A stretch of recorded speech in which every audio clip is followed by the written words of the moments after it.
মহারাজের জয় হোক। মহারাজ, আগামী মাসেই আপনার জন্মদিন, আর আমরা রাজ্যবাসীরা এই দিনটি খুবই আনন্দের সাথে পালন করি। তাই আজ এই ব্যাপারেই কিছু কথা বলতে চাই মহারাজ। জন্মদিন? ওহো, দেখেছো, একেবারে মনেই ছিল না। দেখতে দেখতে কত তাড়াতাড়ি একটা বছর পেরিয়ে গেল, কিছু বুঝতেই পারলাম না। যাই হোক, বলো মন্ত্রী, কি বলছিলে বলো। মহারাজ, এই বছরে কারা কারা আমন্ত্রিত হবে? গত বছর যারা যারা এসেছিলেন তাদের সবাইকে আমন্ত্রণ করতে হবে, বুঝেছো? আর শোনো, এর সাথে এবছর আরো 3 জনের নাম যোগ করো। কারা কারা মহারাজ? এই 3 জন হলেন কাঞ্চিরাজ রুদ্রসেন, কৌশলরাজ বিক্রম সিং এবং মণিপুর রাজ চন্দ্রকান্ত দেব। এরা প্রত্যেকেই কিন্তু অত্যন্ত সজ্জন ব্যক্তি। খুব ভালো মহারাজ, খুব ভালো। আমি এখনই কাঞ্চীনগরী, কৌশল রাজ্য এবং মণিপুরে রাজদূত পাঠিয়ে দিচ্ছি। বেশ, তোমার ওপর সব ভার দিয়ে আমি নিশ্চিন্ত হলাম। মহারাজ, আর একটা কথা ছিল। বলো বলো, তাড়াতাড়ি বলে ফেলো। মহারাজ, আপনি প্রতি বছর আপনার এই জন্মদিনের উৎসবে আপনার সভার একজন সভাসদকে বিশেষ কৃতিত্বের জন্য পুরস্কৃত করেন। এই বছর সেই পুরস্কার কে পাচ্ছেন মহারাজ? ভাবো ভাবো, এবছর নিশ্চয়ই একজন পুরস্কার পাবে। আমি তাকে আগে ভাগেই বেছে রেখেছি। ভেবে বলো তো, সে কে? আমি তো কিছুই বুঝতে পারছি না মহারাজ। কার ভাগ্যে রয়েছে এই দুর্লভ সম্মান? আপনারাও এতক্ষণ কি ভেবে পেলেন না কার ভাগ্যে রয়েছে এবারের সম্মান? এ তো দিনের আলোর মতো স্পষ্ট দেখা যাচ্ছে। তিনি তো এই ঘরেই বসে আছেন। না মহারাজ, আমরাও তো কিছুই বুঝতে পারছি না। গোপাল, তুমি কি কিছু আন্দাজ করতে পারছো? আমারও সেই একই অবস্থা মহারাজ, তবে আপনি তার আভাস ইঙ্গিত দিলে হয়তো চেষ্টা করে দেখতে পারি। ঠিক আছে, ইঙ্গিত দিচ্ছি। লোকটা একটু মোটা সোটা আর তার মাথা ভরা টাক। মোটা সোটা? তবে লোকটি নিশ্চয় খুব পেটুক। আর তার মাথা ভরা টাক মানে সে একটু বয়স্ক। কিন্তু এতেও তো তার বিশেষ কৃতিত্বের পরিচয় পাওয়া গেল না মহারাজ। লোকটির আরো কিছু গুণ আছে। সে লোককে হাসিয়ে আনন্দ দিতে পারে। হাসিয়ে আনন্দ? কিন্তু তাতেও তো তার কোনো বুদ্ধির পরিচয় পাওয়া গেল না মহারাজ। বরং তাকে তো আমার বেশ অলস প্রকৃতির লোক মনে হচ্ছে। তবুও তার উপস্থিত বুদ্ধির অনেক পরিচয় আমি এর আগে পেয়েছি। কি হলো, এবারেও তুমি তাকে বুঝতে পারছো না? আমাকে ক্ষমা করুন মহারাজ, এই রকম কোন লোক তো আমি এই সভায় খুঁজে পেলাম না। আপনি বরং দয়া করে তার নামটাই বলুন, আমরা আমাদের কৌতূহল নিবারণ করি।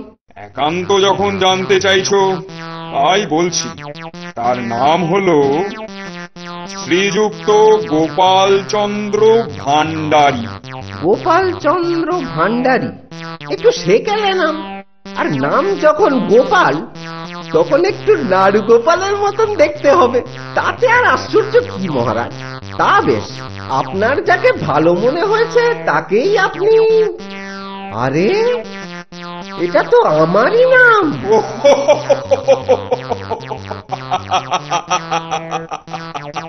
গোপাল, তুমিও না?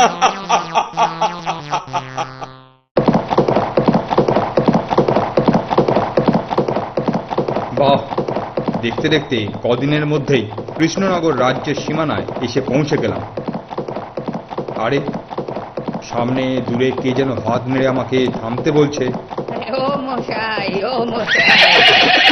দেখছি আমাকেই ডাকছেন। কি করতে পারি আপনার জন্য?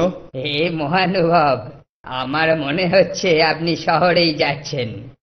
আমি একজন বৃদ্ধ মানুষ, শহরের কাছের গ্রামেই আমার বাড়ি। কিন্তু আমি এমন পরিশ্রান্ত হয়ে পড়েছি যে চলবার শক্তি নেই। আহা, আপনার দেখাশোনা করার বুঝি কেউ নেই? কি বলবো, কপালের পরিহাস। আমি এখন বৃদ্ধ, অকর্মণ্য, তাই সবাই আমাকে ছেড়ে চলে গেছে। আহা আহা, ঠিক আছে ঠিক আছে, আপনি বিচলিত হবেন না। আমি এখনই আপনাকে ঘোড়ায় তুলে নিচ্ছি। আপনার অসীম দয়া। আপনার কথা আমি মৃত্যুকাল পর্যন্ত মনে রাখবো। ঠিক আছে, আপনি এবারে ঘোড়ায় উঠতে পারেন। ঘোড়ারই কথা যদি বললেন তবে শুনুন, এক সময় আমি নিজে হাতে ঘোড়া চালিয়েছি। এখন এই বয়সেও ঘোড়া দেখলে হাত নিষ্পিস করে। তাহলে আর দেরি কেন? আপনার স্বাদ আপনি পূর্ণ করে নিন। আপনি ঘোড়া চালিয়ে চলুন, আমি পেছনে বসছি।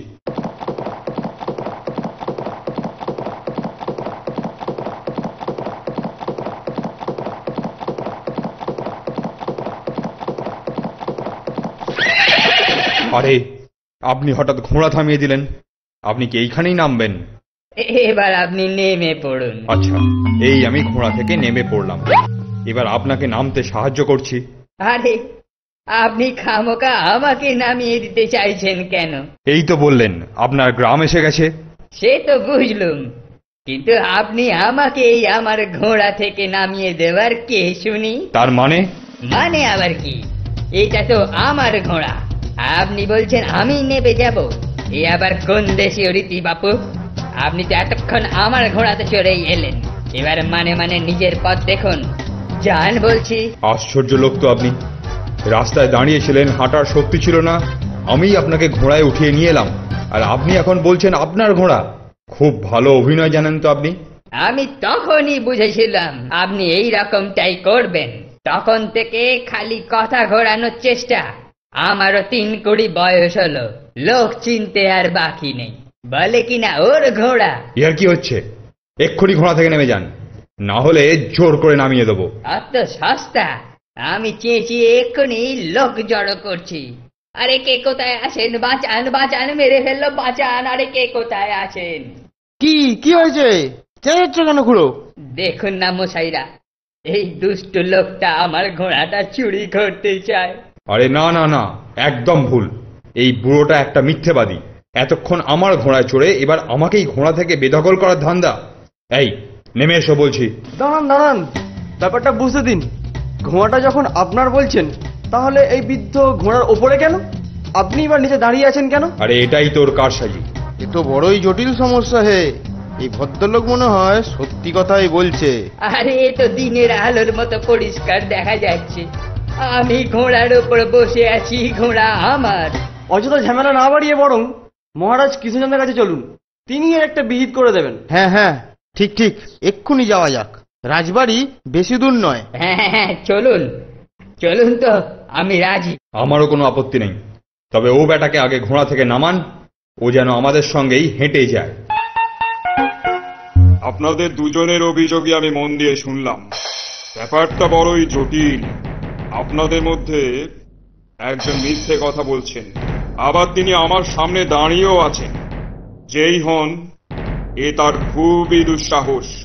তিনি হয়তো জানেন না যে দোষী প্রমাণিত হলে তার চরম শাস্তি হবে।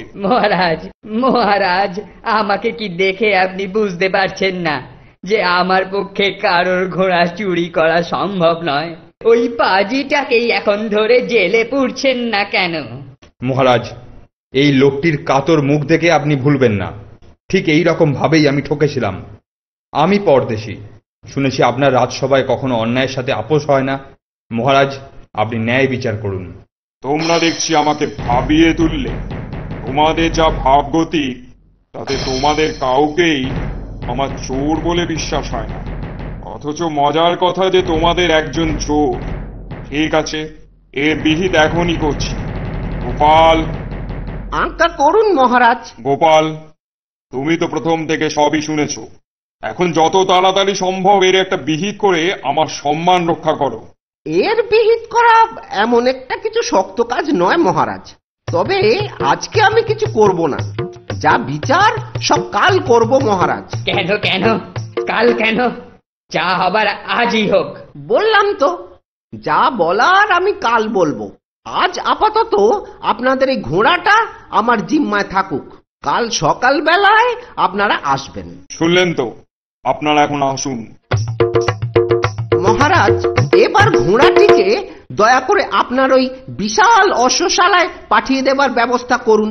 আর হ্যাঁ, ঘোড়াটির গা থেকে সমস্ত পোশাক পরিচ্ছদ খুলিয়ে এমন ভাবে রাখার ব্যবস্থা করুন যাতে সব ঘোড়ার সাথে ও একেবারে মিশে যায়, তবেই হবে আসল মজা। আচ্ছা আচ্ছা, আমি বোধহয় ব্যাপারটা একটু একটু বুঝতে পারছি।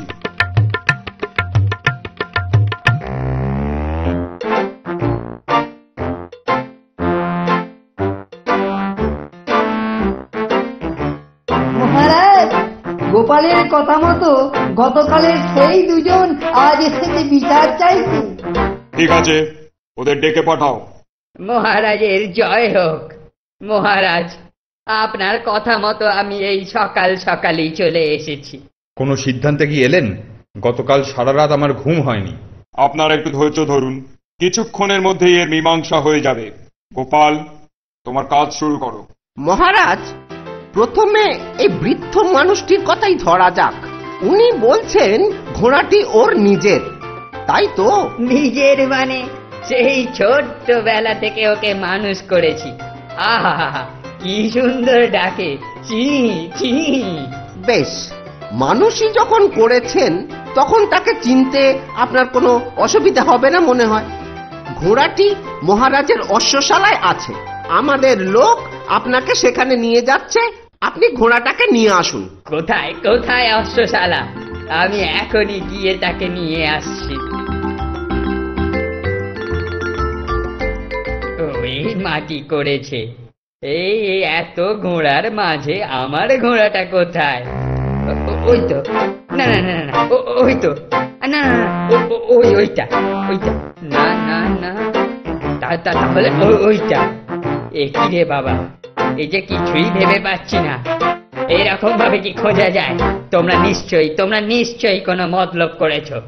আমার ঘোড়া আমাকে ফেরত দেবার ইচ্ছা তোমাদের নেই। চলো চলো, এখনই মহারাজের কাছে চলো। ছেলেবেলা থেকে ঘোড়া মানুষ করেছে, আর নিজের ঘোড়া নিজেই চিনতে পারলো না। ঘোড়াটা তো এখানেই ছিল। বুড়োটাকে দেখে আমি ঠিকই আন্দাজ করেছিলাম। মহারাজ, এক কঠিন চক্রান্ত করা হয়েছে। আমার ঘোড়া ওখানে নেই মহারাজ। আমাকে বৃদ্ধ মানুষ পেয়ে আমার সাথে আপনারা কি তামাশা করছেন? তামাশা কি অন্য কিছু সেটা পরে বুঝবেন। এখন আপনি এখানে বসুন। এবার আপনি গিয়ে ঘোড়াটা নিয়ে আসুন। যথা আজ্ঞা মহারাজ। তুফান, তুফান। বাহ, ওই লোকটিকে দেখে তো ঘোড়াটা চঞ্চল হয়ে উঠেছে। আচ্ছা, ঘোড়ার আসল মালিক কে এবার বোধহয় বোঝা যাবে। প্রহরীরা, এই হলো আমার ঘোড়া, আমার তুফান। আরে আরে, ওই তো, আপনি ঠিক ঘোড়াটিকে চিনে নিয়ে এসেছেন। বাহ, চমৎকার! আপনি ঘোড়াটির প্রকৃত মালিক। তাহলে খুড়ো, তোমার জারি জুড়ি তো আর খাটেল না। এবার তোমাকে নিয়ে কি করা যায় বলো তো? এর চরম শাস্তি আমি দেব। এই, কে আছিস? একে এখনই কারাগারে নিক্ষেপ কর। বেটা আমাকে বোকা বানাতে এসেছিল। মহারাজ, মহারাজ, আমাকে ক্ষমা করে দিন মহারাজ। মহারাজ, আর কখনো এই কাজ করবো না মহারাজ, আমাকে ছেড়ে দিন হুজুর। কোনো ক্ষমা নয়, অন্যায় করলে তার শাস্তি পেতেই হবে। এই, একে নিয়ে যা। কিন্তু আপনিই বুঝলেন কি করে যে ঘোড়াটা ওর নয়? এ আর এমন কি কঠিন কাজ? যে লোকটা বলে যে ছোট্টবেলা থেকে ঘোড়াটা মানুষ করেছে, সে ঘোড়াটাকে চিনতে পারবে না? লোকে এভাবে বেড়াল পুষলেও বেড়াল তাকে চিনতে পারে, আর ঘোড়া তখন ছাড়। ধন্য গোপাল, ধন্য তোমার বুদ্ধি। আমি তোমাকে পরীক্ষা করতে এসেছিলাম। এ আমার ছদ্মবেশ, এর আর প্রয়োজন নেই। আরে, এ কি চন্দ্রকান্ত, আপনি এই বেশি? হ্যাঁ মহারাজ, আসলে গোপালের বুদ্ধির তারিফ আমি নানা জায়গা থেকে শুনে আসছি। তারপর আপনার জন্মদিনের নিমন্ত্রণ পত্রে গোপালের সম্বর্ধনার খবর পেয়ে আর লোভ সামলাতে পারলাম না। ভাবলাম যাই, নিজেই ছদ্মবেশ নিয়ে গোপালকে পরীক্ষা করি। আর ভাগ্যক্রমে এরই মধ্যে ঘটনাটা ঘটে গেল, আর তাতে আমার চোখ আরো খুলে গেল। ধন্য আপনার গোপাল ভাঁড়। আজ আমার জীবনের একটা স্মরণীয় দিন। ভগবানের কাছে প্রার্থনা করি গোপালের নাম যেন দিক থেকে দিগন্তরে এইভাবে ছড়িয়ে পড়ে। জয় মহারাজ কৃষ্ণচন্দ্রের জয়, জয় মণিপুর রাজ চন্দ্রকান্ত দেবের জয়, জয় গোপাল ভাঁড়ের জয়। আপনাদের সকলের আশীর্বাদ আমি মাথা পেতে নিলাম। এবার পুরস্কারটা